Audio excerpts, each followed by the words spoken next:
موجود نہ ہو. تو سب سے زیادہ اگر آپ پیغمبروں کی بات کرتے ہیں نا تو پیغمبروں میں سب سے زیادہ ذکر خیر نبی علیہ السلام کا ہے، کیونکہ پورے قرآن کا تانا بنا آپ کے گرد گھوم رہا ہے.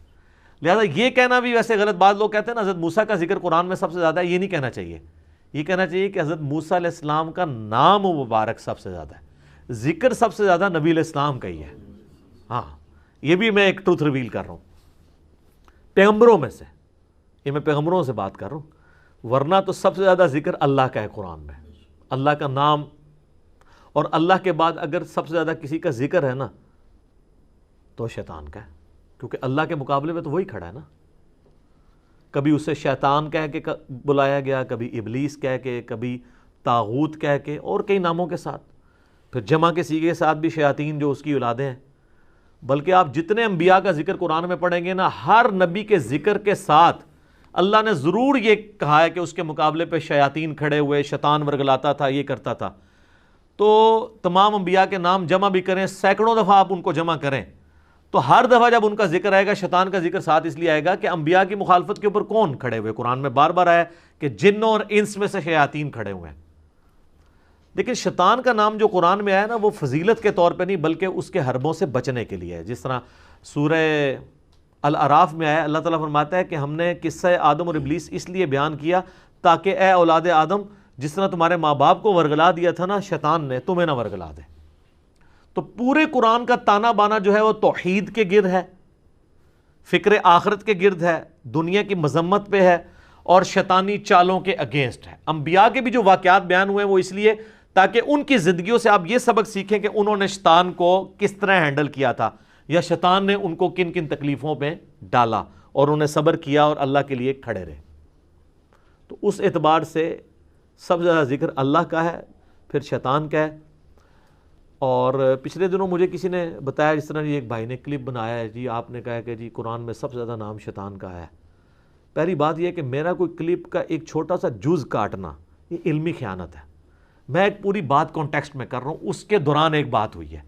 آپ وہ پورا کلپ، پھر وہ کلپ کوئی اتنا لمبا نہیں ہے، میرا 10-12 منٹ کا ہے، شاید اس سے بھی کم ہوگا، جس میں میں نے بتایا تھا کہ صحیح مسلم میں حدیث ہے کہ نبی علیہ السلام نے حذیفہ ابن یمان کو 12 منافقین کے نام بتائے تھے. اور پھر میں اس میں کہہ رہا تھا کہ اس میں بڑے سخت الفاظ ہیں کہ میرے صحابہ میں 12 منافق ہیں. میں آج اس کو ڈیٹیل میں نہیں جاتا. اور پھر میں نے بتایا کہ اس طرح کی جتنی احادیث ہیں اگر اس سے کسی کو چڑ ہوتی ہے تو پھر امام بخاری امام مسلم سے چڑ کرے، اور یہ آپ نبی علیہ السلام کے خلاف کھڑے ہوں گے کیونکہ آپ علیہ السلام نے یہ پیش گوئیاں بتائی ہیں. اب یہ بخاری میں جو حدیث ہے 2812 کہ عمار کو باغی جماعت قتل کرے گی، عمار ان کو اللہ کی طرف بلائے گا اور وہ جماعت دوزخ کی طرف، حضرت علی کی جماعت کو جنت کی طرف والی جماعت، اور حضرت معاویہ رضی اللہ تعالیٰ عنہ کی جماعت کو دوزخ کی طرف بلانے والی جماعت. دوست کی جماعت نہیں ہم کہتے، ان کا اور اللہ کا معاملہ ہے. بل جتنا نبی علیہ السلام نے کہا اتنے تو الفاظ بول سکتے ہیں، باغی اور دوزخ کی طرف بلانے والی. تو میں اس کانٹیکسٹ میں بات کر رہا تھا کہ ان حدیثوں سے اگر کسی کو تکلیف ہوتی ہے نا تو وہ نبی علیہ السلام سے نعوذ باللہ ٹکر لے رہا ہے. تو ہم تو نہیں ٹکر لیں گے، ہم تو کہیں گے کہ ہم غیبی خبروں پہ ایمان لاتے ہیں، یہ دلائل النبوہ کی خبریں.